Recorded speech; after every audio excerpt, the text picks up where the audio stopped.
Todo empezó en la cocina, precisamente.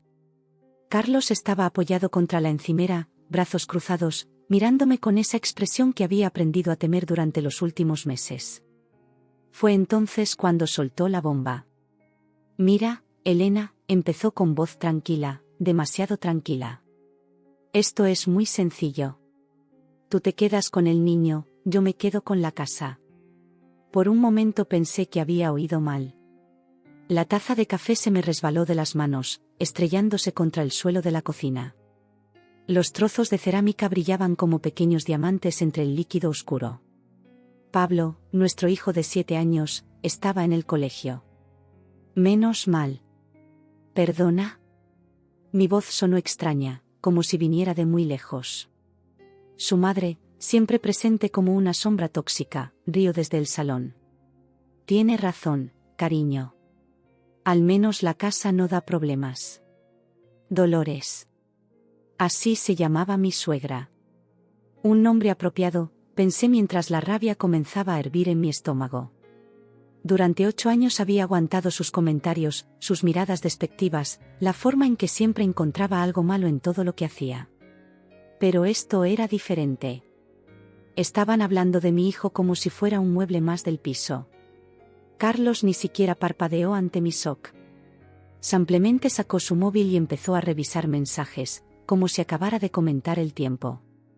«No puedes estar hablando en serio», dije finalmente, mi voz temblando. «Completamente en serio. He hablado con Marcos, mi abogado. Dice que con mi situación financiera y el apoyo de mi familia». Dejó la frase en el aire, pero el mensaje estaba claro. Marcos Ruiz. Por supuesto. El mejor abogado de divorcios de toda Sevilla, amigo de la infancia de Carlos. Yo ni siquiera había pensado en buscar representación legal todavía. Ingenua de mí pensar que podríamos resolver esto como adultos civilizados. «Pablo es tu hijo», susurré, todavía sin poder creer lo que estaba pasando. «Y lo seguirá siendo. Tendrá su habitación aquí, vendrá los fines de semana que me toquen. Pero seamos realistas, Elena. Tú siempre has sido la que se ocupa de él. Tiene más sentido así». Dolores entró en la cocina, pisando los cristales rotos sin importarle. «Además, querida, Carlos necesita espacio para rehacer su vida. Un hombre de su edad, con su carrera, las mujeres harán cola». La bilis me subió por la garganta. 8 años de matrimonio, reducidos a esto. Una transacción fría donde mi hijo era moneda de cambio. «Vete», dije, sorprendiéndome a mí misma con la firmeza de mi voz. «Vete ahora mismo». Carlos arqueó una ceja. «Es mi casa también». Era nuestra casa. «Ahora mismo necesito que te vayas antes de que diga algo de lo que me arrepienta». Se encogió de hombros, cogió las llaves del coche. «Hablaremos cuando estés más calmada. Piénsalo bien, Elena. No tienes muchas opciones». Dolores le siguió, no sin antes lanzarme una última mirada venenosa. Siempre supe que no era suficiente para mi hijo. La puerta se cerró con un golpe seco. Me quedé sola en la cocina, rodeada de cristales rotos y café derramado. Las lágrimas llegaron entonces, calientes y furiosas. Pero no eran lágrimas de derrota. Eran lágrimas de guerra. Esa noche, cuando Pablo volvió del cole, lo abracé más fuerte de lo normal. Olía a plastilina y a patio de recreo. «¿Qué pasa, mamá?», preguntó con esa intuición que tienen los niños para detectar cuando algo no va bien. «Nada, cariño. Solo que te quiero mucho». «Yo también te quiero, mami». Mientras le preparaba la cena, mi mente ya estaba en modo batalla. Si Carlos quería guerra, guerra tendría. Pero no iba a usar a nuestro hijo como arma. Esa era la diferencia entre nosotros.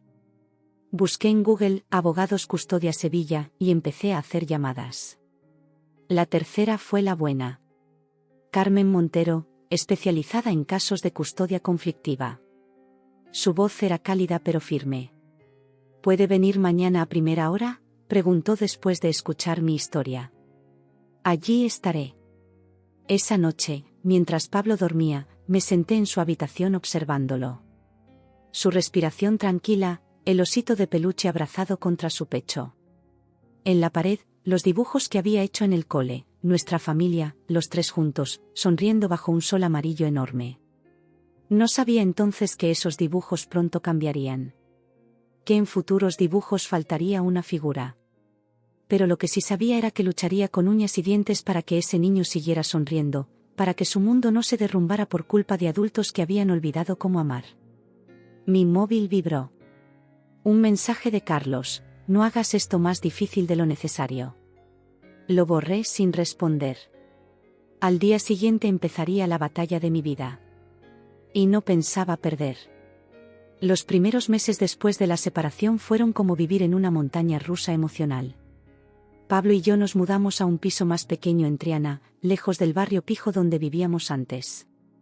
Era modesto pero acogedor, con vistas al Guadalquivir. Lo importante era que era nuestro. Pablo parecía adaptarse bien, al menos en la superficie. Seguía sacando buenas notas en el cole, jugaba con sus amigos, reía con los dibujos animados. Pero yo veía las grietas. La forma en que se quedaba mirando por la ventana los domingos por la tarde, esperando. Los dibujos que ya no incluían a los tres, solo a él y a mí, a veces con un perro imaginario que nunca tuvimos. Carlos cumplía con el régimen de visitas establecido por el juez, fines de semana alternos y un día entre semana. Al principio, Pablo volvía contento de casa de su padre. Hablaba de la piscina del ático nuevo de Carlos, de los videojuegos que le compraba, de las cenas en restaurantes caros. Pero algo cambió después del tercer mes. Empezó a volver más callado. Cuando le preguntaba qué tal, se encogía de hombros. Bien, decía sin mirarme a los ojos. Una noche lo encontré llorando en silencio en su cama. Mi amor, ¿qué pasa? Me senté a su lado, acariciándole el pelo. Nada, mamá. Es que, echo de menos como era antes. Se me partió el corazón, pero mantuve la voz serena. Yo también, cariño. Pero a veces las cosas cambian, y tenemos que adaptarnos. Lo importante es que papá y yo te queremos muchísimo, ¿vale? La abuela Dolores dice que tú tienes la culpa de todo. Respiré hondo, contando hasta 10. La abuela Dolores está triste y a veces dice cosas que no debería.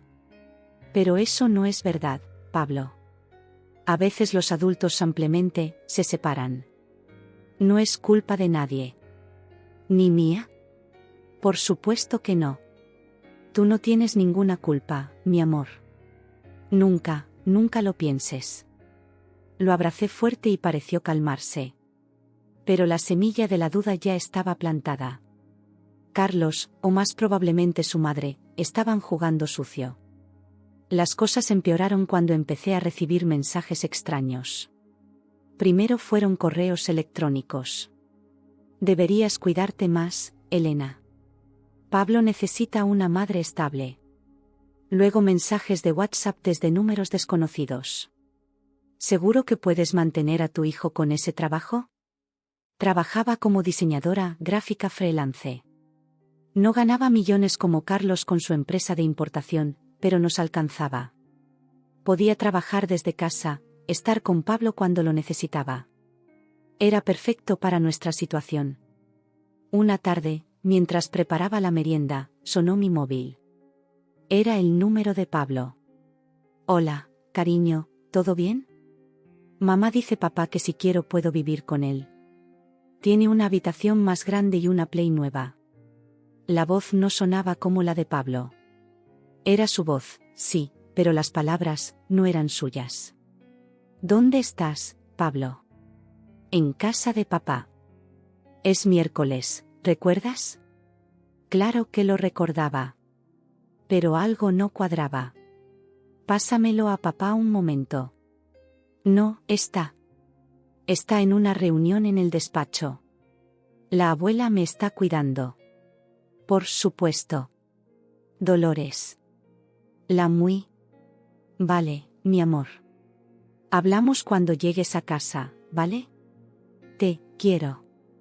Yo también te quiero, mamá. Pero siguieron llegando mensajes raros desde el número de Pablo. Cosas que un niño de 7 años no diría nunca. Papá me deja acostarme tarde. En casa de papá como mejor. La abuela dice que las mujeres que trabajan no son buenas madres. Una noche, después de un fin de semana particularmente difícil, Pablo llegó a casa con los ojos rojos. No quiso cenar, no quiso ver la tele. Se fue directo a su habitación. Lo encontré sentado en la cama, abrazando a su osito. Pablo, mírame. Me senté frente a él, cogiendo sus manitas. ¿Qué ha pasado? Papá dice que si le cuento al juez que quiero vivir con él, me comprará un perro. Sentí la rabia subir por mi garganta, pero la tragué. Tenía que mantener la calma por él. ¿Y tú qué quieres? Yo quiero estar contigo, mamá. Pero también quiero un perro. Y papá dice que tú no puedes tener mascotas en este piso. Pablo, escúchame bien. Nadie, ni papá, ni la abuela, ni nadie, puede decirte que tienes que decirle a un juez. ¿Entiendes? Y sobre el perro, podemos hablarlo. Hay perros pequeños que sí pueden vivir en pisos. Sus ojos se iluminaron un poco. ¿De verdad? De verdad. Pero ahora necesito que me cuentes todo lo que papá y la abuela te han estado diciendo. Y empezó a hablar. Cada palabra era una puñalada. Le habían estado metiendo ideas en la cabeza durante semanas. Que yo no tenía dinero suficiente. Que estaba triste todo el tiempo. Que sería más feliz con ellos. ¿Y tú qué piensas?, pregunté cuando terminó. Yo sé que no es verdad. Tú siempre estás sonriendo conmigo. Y hacemos cosas divertidas. Y me ayudas con los deberes. Y me haces torrijas los domingos. Sonreí a pesar de las lágrimas. Te quiero tanto, Pablo. Yo también, mamá. Pero, ¿qué le digo a papá? La verdad. Siempre la verdad. Que lo quieres, pero que eres feliz conmigo. Y si te vuelve a presionar, me lo cuentas inmediatamente, ¿vale? Asintió, más tranquilo. Esa noche dormí con él, abrazados los dos, protegiéndolo del mundo cruel que los adultos habíamos creado a su alrededor. Al día siguiente llamé a Carmen, mi abogada. Están manipulando al niño, le dije sin rodeos. ¿Tienes pruebas? Tengo los mensajes. Y lo que Pablo me cuenta. Guarda todos los mensajes. Todo. Y apunta en un diario todo lo que Pablo te vaya contando, con fechas y horas. Lo vamos a necesitar. ¿Crees que intentarán quitármelo? Hubo un silencio al otro lado de la línea. Elena, con Carlos todo es posible. Pero no vamos a dejar que eso pase. Esa noche, mientras Pablo dormía, empecé mi diario. Primera entrada. Pablo dice que su padre le prometió un perro si dice al juez que quiere vivir con él. No sabía entonces que ese diario se convertiría en nuestra salvación. El punto de inflexión llegó una tarde de mayo. Pablo había vuelto de casa de su padre más raro que de costumbre. No es que estuviera triste o enfadado. Era algo diferente. Parecía asustado. ¿Qué tal el fin de semana?, pregunté mientras guardaba su mochila. Bien.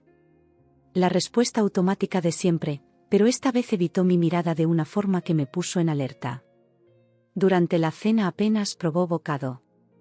Su plato favorito, macarrones con tomate, se quedó casi intacto. Cuando le pregunté si le dolía algo, negó con la cabeza. Pero vi cómo apretaba el móvil en el bolsillo de su pantalón. Pablo, ¿ha pasado algo con el móvil? Se puso rígido. No, mamá. Todo bien. Conocía a mi hijo. Algo no iba bien. Esperé hasta que se fue a duchar para revisar su mochila. Sé que no está bien hurgar en las cosas de los niños, pero mi instinto maternal gritaba peligro. El móvil estaba en el bolsillo exterior. Lo encendí y fui directa a los mensajes. Lo que encontré me heló la sangre. Decenas de mensajes de Carlos. No eran los típicos, ¿qué tal el cole?, o, te quiero, hijo. Eran instrucciones. Órdenes. Manipulación pura y dura. Recuerda lo que hablamos. Tu madre no puede enterarse. Si me ayudas con esto, el verano que viene nos vamos a Disney World, tú y yo solos. La abuela tiene razón. Tu madre está confundida. Por eso necesitamos ayudarla. No le enseñes estos mensajes a nadie. Es nuestro secreto de hombres. Pero el que me destrozó fue este: si el juez te pregunta, ya sabes qué decir. ¿Qué quieres vivir conmigo? Que mamá llora mucho. ¿Qué estás preocupado por ella? Tuve que sentarme. Las manos me temblaban tanto que casi se me cae el teléfono. Mi exmarido estaba convirtiendo a nuestro hijo en un espía. En un mentiroso. Lo estaba destrozando por dentro para ganar una guerra absurda. Seguí leyendo. Había más. Mensajes donde Dolores también participaba. La abuela dice que las madres que trabajan en casa no ganan suficiente dinero. Dile a tu madre que prefieres mi comida. Eso la pondrá triste, pero es por su bien. Si notas que está rara, me lo cuentas. Tenemos que cuidarla entre todos. Me levanté de golpe y corrí al baño. Vacié el estómago entre lágrimas de rabia. Mi niño. Mi pequeño Pablo. Lo estaban usando como un arma contra mí. Mamá. La voz de Pablo desde fuera del baño. ¿Estás bien? Me lavé la cara rápidamente. Sí, cariño. Ahora salgo. Cuando abrí la puerta, lo encontré en pijama, con su osito en una mano y una expresión de preocupación que no debería existir en la cara de un niño de 7 años. ¿Es por mí?, preguntó en voz baja. ¿Por qué dices eso, mi amor? Es que, papá dice que cuando estás triste es por mi culpa. Porque soy difícil. Me arrodillé frente a él, cogiéndole la cara entre las manos. Escúchame bien, Pablo. Tú eres lo mejor que me ha pasado en la vida. Nunca, nunca eres difícil. Y cuando estoy triste, no es por tu culpa. ¿Entendido? Asintió, pero las lágrimas empezaron a rodar por sus mejillas. Es que papá me hace decir cosas. Y yo no quiero mentir, mamá. Pero él dice que si no lo hago. ¿Qué dice? Que te vas a poner muy enferma. Que necesitas ayuda. Y que si yo no ayudo, va a ser culpa mía. Lo abracé con todas mis fuerzas mientras él lloraba en mi hombro. Mi rabia era tan grande que me costaba respirar, pero tenía que mantener la calma por él. Mi amor, escúchame. Papá se equivoca. Yo estoy bien. Estoy sana. Y no necesito ese tipo de ayuda. Lo que necesito es que seas sincero conmigo siempre. ¿Puedes hacer eso? Pero papá dice. Pablo. Me separé un poco para mirarlo a los ojos. A veces los papás también se equivocan. Y lo que papá está haciendo no está bien. Pedirte que mientas no está bien. Hacerte sentir culpable no está bien. ¿Estás enfadada conmigo? No, mi vida. Nunca contigo.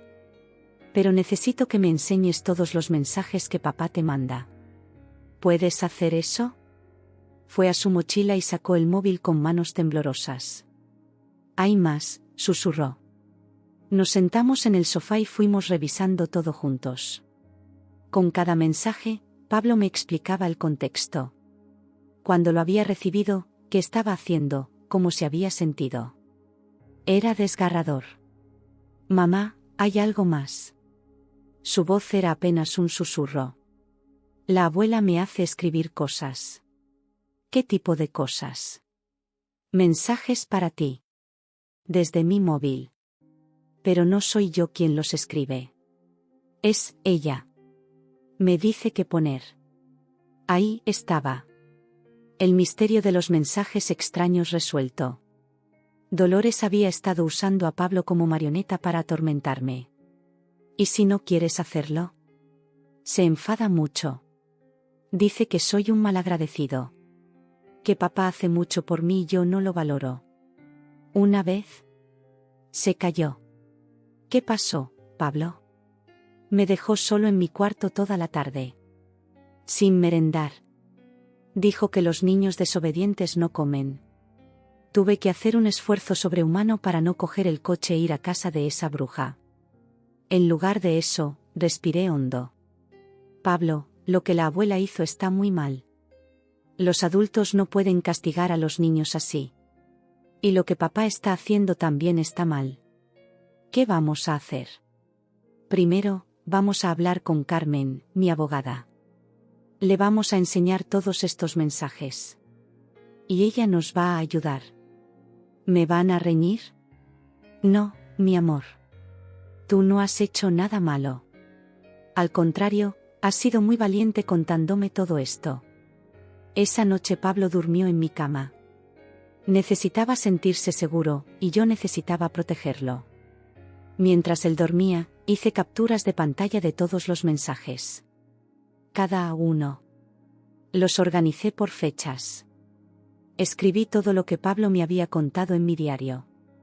A las 3 de la madrugada, cuando por fin terminé, tenía un dossier completo de la manipulación emocional a la que estaban sometiendo a mi hijo. Era doloroso leerlo todo junto. Ver cómo habían ido escalando. Cómo habían ido presionando más y más a un niño inocente. Al día siguiente, primera hora, estaba en el despacho de Carmen con Pablo y toda la documentación. Esto es muy grave, dijo después de revisar todo. Es maltrato psicológico infantil. ¿Puedes ayudarnos? No, solo puedo. Vamos a darle la vuelta a toda esta situación. Pero Elena, tienes que estar preparada. Cuando presentemos esto, Carlos y su madre van a contraatacar con todo. Miré a Pablo, que estaba dibujando en un rincón del despacho, ajeno a la conversación de adultos. Que vengan, dije. Por él, soy capaz de todo. Carmen sonrió. Así me gusta. Vamos a solicitar una modificación de medidas urgente. Y voy a pedir que se suspendan las visitas hasta que haya una evaluación psicológica. ¿Crees que tenemos posibilidades? ¿Con estas pruebas? Elena, no solo vamos a ganar. Vamos a asegurarnos de que no vuelvan a hacerle esto a Pablo nunca más. Salimos del despacho con algo que no había sentido en meses, esperanza. Pablo me cogió la mano mientras caminábamos. ¿Mamá? ¿Ya no tengo que mentir más? No, mi amor. Se acabaron las mentiras. Por primera vez en mucho tiempo, vi a mi hijo sonreír de verdad. Esa sonrisa que había estado escondida detrás del miedo y la culpa. Y supe que, pasara lo que pasara, habíamos tomado la decisión correcta. La guerra apenas comenzaba, pero ahora teníamos la verdad de nuestro lado. Y la verdad, como dice el refrán, siempre sale a la luz. El día de la vista llegó más rápido de lo esperado. Un martes de junio, con ese calor sevillano que te pega la ropa al cuerpo. Me levanté a las 5 de la mañana, incapaz de dormir más. Pablo seguía en su cama, ajeno a lo que ese día significaba para nuestro futuro. Me puse el traje azul marino que Carmen me había recomendado. Formal pero no excesivo, había dicho. Me recogí el pelo en un moño bajo, maquillaje mínimo. Tenía que parecer la madre estable y responsable que era, no la mujer destrozada que Carlos pintaba en sus declaraciones. Pablo se despertó mientras preparaba el desayuno. ¿Por qué vas tan guapa, mamá? Tengo una reunión importante, cariño. La abuela Rosa viene a recogerte para llevarte al cole. Mi madre llegó puntual, como siempre. Me abrazó sin decir nada. No hacían falta palabras. Sabía por lo que estaba pasando. Todo va a salir bien, hija, susurró mientras se llevaba a Pablo.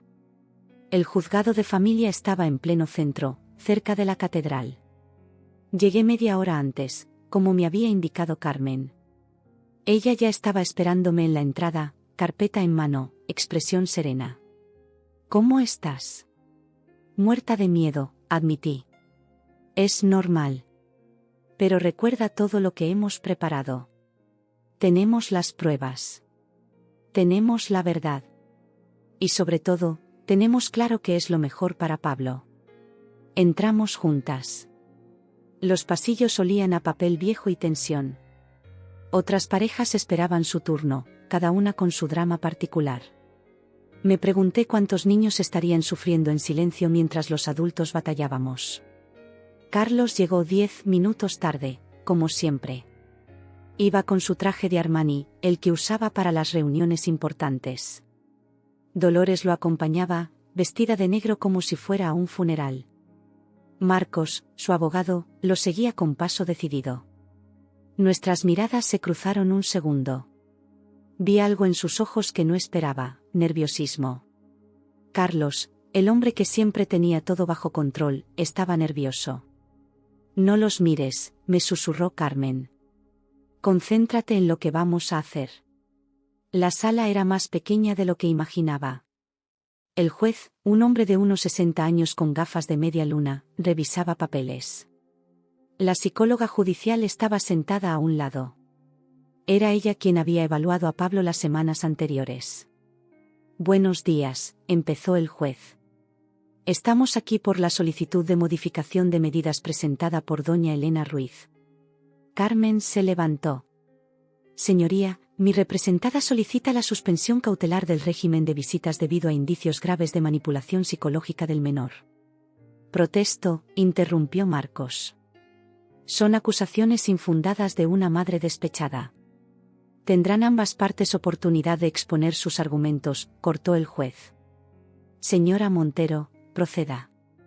Carmen empezó a presentar las pruebas. Los mensajes. El diario. Las grabaciones de Pablo contando lo que le hacían hacer. Con cada evidencia, veía a Carlos hundirse más en su silla. Como pueden ver, señoría, hay un patrón claro de manipulación emocional. El padre y la abuela paterna han estado utilizando al menor como instrumento para dañar a mi cliente. Marcos contraatacó como esperábamos. Que los mensajes estaban sacados de contexto. Que yo era una madre sobreprotectora. Que Pablo era un niño fantasioso. Mi cliente solo busca mantener una relación estrecha con su hijo, argumentó. La señora Ruiz, por despecho, intenta alejarlo del padre. ¿Despecho? No pude contenerme. Carmen me tocó el brazo, pero el juez me dio permiso para hablar. Señoría, no es despecho querer proteger a mi hijo de adultos que lo obligan a mentir. Que lo castigan sin comer. Que lo usan como espía. Señora Ruiz, cálmese, dijo el juez. Pero vi que tomaba notas. Entonces llegó el momento crucial. El juez pidió el informe de la psicóloga. He evaluado al menor en 3 sesiones, empezó la doctora Méndez. Pablo muestra signos evidentes de estrés postraumático. Presenta ansiedad anticipatoria antes de las visitas paternas. Ha desarrollado conductas de evitación y somatización. ¿Puede explicarlo en términos más sencillos?, pidió el juez. El niño está sufriendo. Físicamente se enferma antes de ir con su padre. Tiene pesadillas. Ha empezado a comerse las uñas. Son síntomas clásicos de un menor sometido a presión psicológica. Carlos se removió en su silla. Dolores susurraba furiosa al oído de Marcos. ¿Cuál es su recomendación?, preguntó el juez. Suspensión inmediata de las visitas hasta que el padre y la abuela paterna completen un programa de parentalidad positiva. El menor necesita terapia para procesar el daño sufrido. Esto es ridículo, estalló Carlos. Es mi hijo. Tengo derecho a verlo. Señor Ruiz, guarde silencio o tendré que desalojarlo, advirtió el juez. Pero Carlos ya estaba de pie. Ella me lo está quitando. ¿Cómo me quitó todo lo demás? El niño me necesita. ¿Cómo lo necesitaba cuando lo obligabas a mentir? No pude callarme más. ¿Cuándo lo usabas para espiarme? ¿Cuándo tu madre lo dejaba sin merendar? Orden. El juez golpeó con el mazo. Señor Ruiz, siéntese inmediatamente. Dolores se levantó entonces. Señoría, mi hijo es un buen padre. ¿Es ella la que? Señora, usted no tiene voz en este procedimiento, la cortó el juez. Siéntese. La tensión en la sala era palpable. Carmen apretó mi mano bajo la mesa. He escuchado suficiente, dijo finalmente el juez. El bienestar del menor es mi prioridad. Las evidencias presentadas son preocupantes. Hizo una pausa que pareció eterna. Voy a solicitar una ampliación del informe psicológico. Pero basándome en lo presentado hoy, ordeno la suspensión cautelar de las visitas. No, gritó Carlos. No pueden hacer esto. Puedo, y lo hago. Señor Ruiz, dispondrá de visitas supervisadas en el punto de encuentro familiar, 2 horas cada 15 días, hasta nueva orden. Señoría, intervino Carmen, solicitamos también que la abuela paterna no esté presente durante las visitas. Concedido.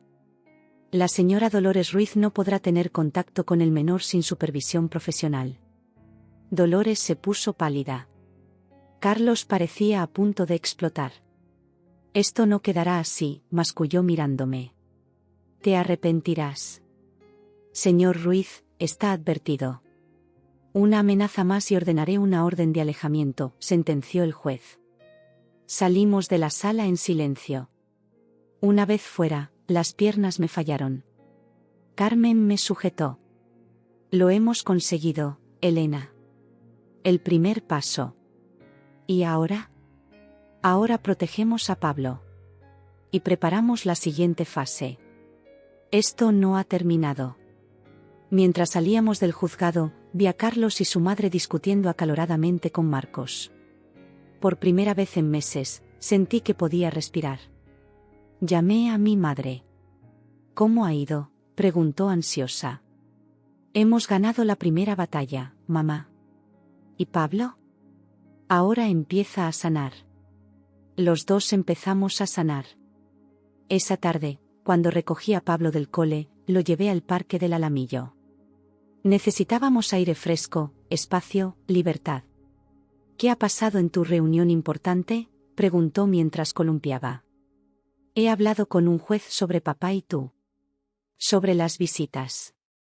Se quedó quieto. ¿Ya no tengo que ir? Por ahora no, cariño. Más adelante volverás a verlo, pero con alguien más presente. Para que no haya más secretos ni mensajes raros. ¿Estás segura de que papá no se va a enfadar más? Me arrodillé frente a él. Papá puede enfadarse, pero eso no es tu problema. Tu única preocupación ahora es ser niño. Jugar, estudiar, reír. ¿De acuerdo? Por primera vez en meses, vi sus hombros relajarse. Como si le hubiera quitado un peso invisible de encima. ¿Podemos ir por un helado?, preguntó con una sonrisa tímida. Claro que sí. De chocolate, ¿no? Mientras caminábamos hacia la heladería, Pablo me cogió la mano. Mamá, gracias por cuidarme. Me tragué las lágrimas. Siempre, mi amor. Siempre. 2 meses después de aquella primera vista, llegó el día decisivo. La evaluación psicológica ampliada estaba completa, y el juez había convocado la vista definitiva para determinar la custodia. Esta vez era diferente. Pablo tendría que hablar con el juez. La mañana empezó mal. Pablo vomitó el desayuno, pura ansiedad. Lo abracé mientras temblaba sobre el váter. No quiero ir, mamá. No quiero hablar con el juez. Mi amor, el juez es bueno. Solo quiere escucharte. Y yo estaré esperándote fuera. ¿Y si papá se enfada? Papá no puede enfadarse contigo por decir la verdad. Nadie puede. Lo vestí con su camisa azul favorita, la que decía que le daba suerte. Mi madre vino a casa para acompañarnos. Necesitaba su apoyo. Respira hondo, Elena, me dijo mientras yo me ponía por tercera vez los pendientes. Pablo es fuerte. Y tú también. Carmen nos esperaba en el juzgado con María, la psicóloga que había estado tratando a Pablo estas semanas. Era joven, dulce, y Pablo confiaba en ella. Hola, campeón, le dijo María. ¿Recuerdas lo que hemos practicado? Pablo asintió. Habían hecho roleplaying, preparándolo para este momento sin presionarlo. Entramos a la sala. Carlos ya estaba allí, con un traje gris que lo hacía parecer más delgado. Dolores no estaba. Carmen me había dicho que su abogado le había prohibido asistir después del numerito de la vez anterior. Buenos días, empezó el juez, el mismo de la vez anterior. Hoy procederemos con la declaración del menor. Señor Ruiz, señora Ruiz, les recuerdo que esto no es un interrogatorio. Voy a hablar con Pablo en mi despacho, acompañado de la psicóloga judicial. Carlos se tensó. Tengo derecho a estar presente cuando hablen con mi hijo. No en este caso, señor Ruiz. La ley protege al menor de posibles presiones. Confíe en el proceso. Me levanté cuando llamaron a Pablo. Ve tranquilo, mi amor. Di solo la verdad. Verlo alejarse por ese pasillo fue una de las cosas más difíciles de mi vida. Pero sabía que era necesario. Pablo necesitaba ser escuchado. La espera fue eterna. Media hora que pareció un siglo. Carlos no paraba de mirar el reloj, tamborileando con los dedos sobre la mesa. Yo intentaba mantener la calma, pero las manos me sudaban. Cuando Pablo volvió, venía más tranquilo. Me guiñó un ojo, nuestro código secreto para decir que todo estaba bien. Me senté más recta en la silla. El juez regresó con expresión seria. Se sentó, revisó unos papeles, y empezó a hablar. He hablado extensamente con Pablo. Es un niño inteligente y sensible que ha estado sometido a una presión inadmisible. Carlos abrió la boca para protestar, pero su abogado lo detuvo. El menor ha descrito, con sus propias palabras y sin coacción alguna, un patrón sistemático de manipulación emocional. Me ha mostrado mensajes en su teléfono. Me ha contado sobre castigos. Sobre secretos que le pedían guardar. Señoría, intentó Marcos, los niños a veces exageran. Señor letrado, no he terminado. La coherencia del relato del menor, corroborada por las pruebas documentales y el informe psicológico, no deja lugar a dudas. El juez se quitó las gafas, gesto que ya conocía. Significaba que iba a hablar claro. Señor Ruiz, lo que más me ha impactado es que su hijo, un niño de 7 años, me ha pedido que por favor no le obligue a mentir más. ¿Se da cuenta de la gravedad de eso? Carlos palideció. Por primera vez desde que empezó todo esto, vi algo parecido al arrepentimiento en su cara. Yo solo quería estar cerca de mi hijo, balbuceó. Estar cerca no significa manipular. No significa convertir al niño en un arma contra su madre. No significa hacerle elegir bandos. Señoría, intervino Carmen, mi cliente solicita la custodia exclusiva con un régimen de visitas progresivo y supervisado. Eso es excesivo, protestó Marcos. Mi cliente es un padre que ama a su hijo. El amor no manipula, señor letrado, respondió el juez. El amor protege. Y es evidente que en este caso, quien ha protegido al menor ha sido la madre. Hizo otra pausa, hojeando documentos. He leído también el informe de seguimiento de las visitas supervisadas. El menor muestra ansiedad anticipatoria. Durante las visitas, el padre insiste en hablar de temas judiciales, a pesar de las advertencias del supervisor. Era cierto. Pablo me lo había contado. Incluso con alguien presente, Carlos intentaba sacarle información sobre mí, sobre lo que hacíamos, con quién hablábamos. Mi decisión es la siguiente, continuó el juez. Concedo la custodia exclusiva a la madre. El padre dispondrá de un régimen de visitas progresivo, primero supervisadas, 2 horas semanales. Tras 6 meses, si los informes son favorables, se ampliará a tardes completas. Los pernoctas no se considerarán hasta dentro de 1 año mínimo. 1 año, explotó Carlos. Es mi hijo. Un hijo al que usted ha dañado psicológicamente, señor Ruiz. Considérese afortunado de mantener las visitas. En casos similares, he visto suspensiones totales. ¿Y la abuela?, preguntó Marcos. La señora Dolores Ruiz no podrá ver al menor sin supervisión profesional durante al menos 6 meses. Después, solo si completa un curso de parentalidad positiva. Esto es una injusticia, murmuró Carlos. ¿Injusticia? El juez lo miró por encima de las gafas. Señor Ruiz, su hijo dibujaba a su familia sin usted antes de esta vista. No por rabia. Por autoprotección. Piense en eso. Carlos se hundió en la silla. Por un momento, casi sentí pena por él. Casi. Hay algo más que Pablo me ha pedido que diga, añadió el juez. Me ha dicho textualmente, dígale a mi papá que lo quiero, pero que me asusta cuando se enfada con mamá, punto. Vi lágrimas en los ojos de Carlos. Lágrimas reales, no de cocodrilo. El régimen económico se mantiene, continuó el juez. Pensión alimenticia de 400 euros mensuales. Los gastos extraordinarios al 50%.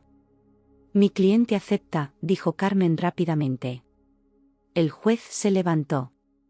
Una última cosa. Si detecto cualquier intento de manipulación futura, cualquier mensaje inapropiado, cualquier presión sobre el menor, no dudaré en suspender las visitas completamente. ¿Ha quedado claro? Sí, señoría, murmuró Carlos. Salimos de la sala en silencio. Pablo corrió hacia mí y lo abracé con fuerza. Vi a Carlos observarnos desde lejos, perdido, como si no reconociera el mundo a su alrededor. ¿Puede hablar con él un momento?, me preguntó. Miré a Carmen, que asintió. Yo presente, dijo. Carlos se acercó despacio. Se agachó frente a Pablo. Hijo, lo siento. Lo siento mucho. Pablo lo miró con esos ojos tan grandes. Yo también te quiero, papá. Pero no me hagas elegir más, ¿vale? Carlos asintió, las lágrimas rodando por sus mejillas. Te prometo que voy a ser mejor padre. Vale, dijo Pablo simplemente. Luego me miró. ¿Podemos irnos ya, mamá? Mientras salíamos del juzgado, Pablo me cogió la mano. ¿He hecho bien? Has hecho perfecto, mi valiente. ¿Papá estará bien? La pregunta me sorprendió. Después de todo lo que había pasado, Pablo seguía preocupándose por su padre. Papá necesita tiempo para entender algunas cosas. Pero sí, estará bien. Aquella tarde, mientras Pablo jugaba en su cuarto, me senté en el balcón con una copa de vino. El Guadalquivir brillaba con el sol de la tarde. Por primera vez en más de un año, sentí paz. Mi móvil sonó. Un mensaje de Carlos, siento todo. De verdad. Cuidadlo bien. No respondí. No hacía falta. Algunas heridas necesitan tiempo para sanar. Algunas nunca sanan del todo. Pero al menos ahora Pablo podría crecer sin secretos, sin mentiras, sin presiones. Mi madre apareció con una bandeja de croquetas caseras. ¿Cómo estás? Exhausta. Pero libre. ¿Y Pablo? Es increíble, mamá. Después de todo lo que ha pasado, sigue siendo puro amor. Los niños son así. Más fuertes de lo que creemos. Mientras cenábamos los tres, Pablo parloteando sobre su día en el cole, sobre sus amigos, sobre todo menos el juzgado, pensé en el camino recorrido. En las noches de insomnio. En los miedos. En la culpa. Mamá, dijo Pablo de repente. ¿Podemos tener ese perro del que hablamos? Reí. Por primera vez en mucho tiempo, reí de verdad. Ya veremos, cariño. Ya veremos. La guerra había terminado. Ahora tocaba reconstruir. Sanar. Vivir. Los tres, Pablo, yo, y quizás pronto un perro, formaríamos nuestra pequeña familia imperfecta pero real. Sin secretos. Sin mentiras. Solo amor. Un año después, la vida había tomado un ritmo diferente. Pablo y yo nos habíamos mudado a un piso con jardín en Triana. Sí, con jardín. Pequeño, pero suficiente para Canela, la perrita mestiza que habíamos adoptado del refugio. Pablo la eligió él mismo, esta, mamá. Tiene los ojos tristes como yo cuando estaba mal. Las visitas con Carlos habían evolucionado. Después de 6 meses de encuentros supervisados, el juez permitió tardes completas. Carlos había cambiado. O al menos lo intentaba. Había empezado terapia, algo impensable en el hombre orgulloso que conocí. Un sábado de abril, vino a recoger a Pablo. Ya no llegaba en el Mercedes. Conducía un coche normal, vestía vaqueros y camiseta. Parecía más joven. Más humano. Hola, Elena. Hola, Carlos. Ya no había tensión en nuestros intercambios. Solo una cortesía distante teñida de historia compartida. ¿Cómo está?, preguntó mientras Pablo se ponía las zapatillas. Bien. Muy bien, de hecho. Ha hecho un amigo nuevo en el cole. Se llama Alejandro. Me alegro. Pausa. Elena, yo. No hace falta, Carlos. Si hace falta. Necesito decirte que siento mucho todo lo que os hice pasar. A ti y especialmente a Pablo. Lo miré. Realmente lo miré por primera vez en mucho tiempo. Tenía ojeras, canas nuevas. El divorcio y sus consecuencias también lo habían marcado. Lo sé, dije simplemente. Mi madre. Empezó. No hablemos de tu madre. Dolores seguía sin poder ver a Pablo. Se había negado a hacer el curso de parentalidad, alegando que ella había criado a 3 hijos y no necesitaba que nadie le enseñara. Su orgullo le había costado a su nieto. Pablo apareció corriendo, con Canela detrás. Papá. ¿Podemos llevar a Canela al parque? Carlos me miró, pidiendo permiso. Asentí. Claro, campeón. Pero con correa, ¿eh?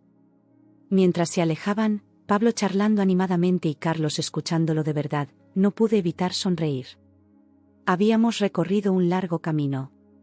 Esa tarde, aproveché para trabajar. Mi negocio de diseño había despegado. La ironía, algunos de mis mejores clientes habían llegado por recomendación de madres que conocí durante el proceso judicial. Mujeres que habían pasado por lo mismo. Habíamos formado una especie de red de apoyo informal. Mi móvil sonó. Era Carmen. ¿Cómo va todo? Bien. Pablo está con su padre. ¿Y tú? Trabajando. Viviendo. Ya sabes. Me alegro. Oye, ¿te acuerdas del caso Martínez del que te hablé? ¿La del marido con grabaciones? Esa misma. ¿Podrías hablar con ella? Necesita escuchar a alguien que haya pasado por esto. Claro. Dale mi número. Era algo que hacía ahora. Ayudar a otras mujeres en situaciones similares. No como abogada, sino como superviviente. Como prueba de que se podía salir adelante. Cuando Pablo volvió esa noche, estaba radiante. Mamá. Papá dice que el próximo fin de podemos ir a la playa. ¿Puedo quedarme a dormir en su casa?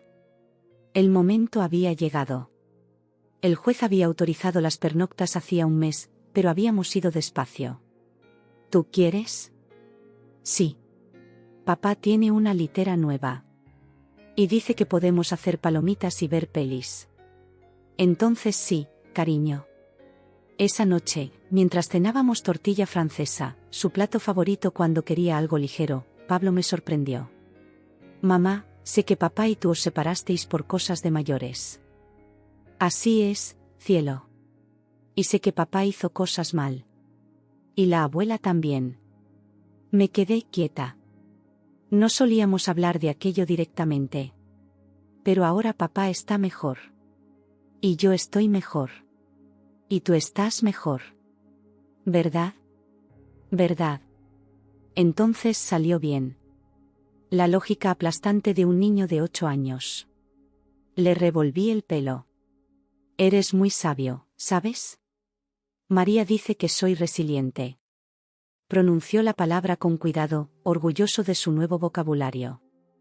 María seguía siendo su psicóloga, aunque ya solo iban una vez al mes. El primer sleepover en casa de Carlos fue un éxito. Pablo volvió el domingo con ojeras pero feliz. Papá ronca, me informó riendo. Pero hicimos torrijas para desayunar. Con el tiempo, encontramos un equilibrio. Carlos tenía a Pablo fines de semana alternos y una tarde entre semana. En vacaciones, las compartíamos. Ya no había mensajes manipuladores.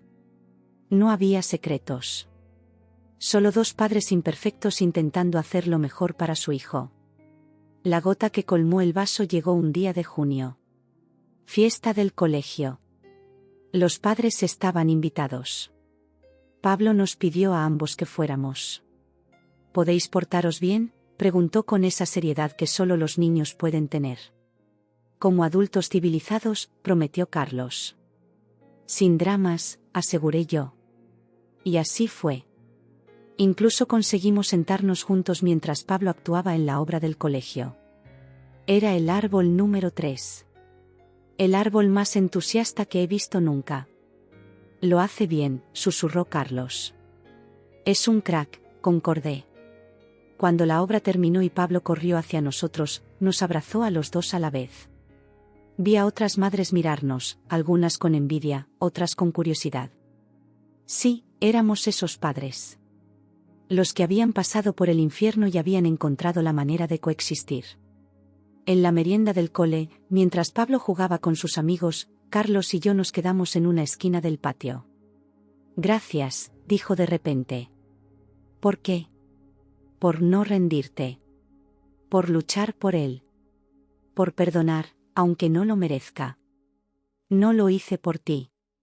Lo hice por Pablo. Lo sé. Por eso te doy las gracias. Me ofreció una servilleta. No me había dado cuenta de que estaba llorando. ¿Sabes qué es lo más irónico?, dije limpiándome los ojos. Ahora somos mejores padres que cuando estábamos juntos. Porque ahora pensamos en el primero. Exacto. Pablo apareció corriendo con Alejandro, su mejor amigo. Mamá. Papá. ¿Puede venir Ale a casa? Y ahí estábamos. Dos excónyuges tomando decisiones parentales conjuntas sobre pleidates. Como gente normal. Por mi bien, dije. Llámame cuando lo recojan, añadió Carlos. Te lo traigo de vuelta después. Simple. Sin drama. Focusing en lo importante, Pablo. Esa noche, mientras Pablo y Alejandro jugaban en su cuarto, me senté en mi pequeño jardín con una copa de vino. Canela dormitaba a mis pies. Las plantas que había empezado a cuidar florecían. Mi móvil sonó. Un mensaje de la mujer que Carmen me había pedido que ayudara. Gracias por escucharme. Me has dado esperanza. Le respondí, la hay. Siempre la hay. Porque era verdad.